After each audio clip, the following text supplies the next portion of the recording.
قرآن می‌فرماید که مثلا و من یتوکل علی الله فهو حسبه، اگر به خدای متعال توکل کردید، یعنی تکیه کردید و اعتماد کردید، خدا کافی است برای شما. به هیچ وسیله دیگری، به هیچ عامل دیگری برای رسیدن به مقصود احتیاج نداری. خب یک درس مهم و کلی است. منتها باید تدبر کرد. یعنی چه اگر توکل کردیم به عامل دیگری احتیاج نداریم؟ در چه شرایطی، با چه وضعی این حقیقت قطعی و مسلم تحقق پیدا میکنه؟ اینو از خود قرآن باید پرسید.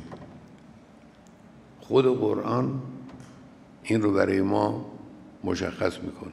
توکل به خدا و ترتب اثر بر توکل به خدا دارای یک شرط ذهنی است و یک شرط عملی و واقعی.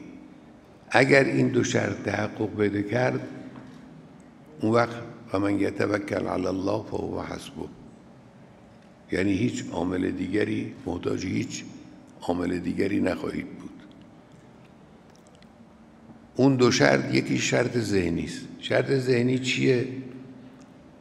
شرط ذهنی است که شما اعتماد داشته باشید به صدق وعده الهی.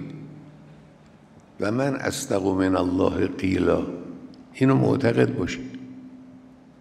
معتقد باشید که وعده الهی وعده صادق و قاطع، این جزو زمینه‌های ذهنی توکله.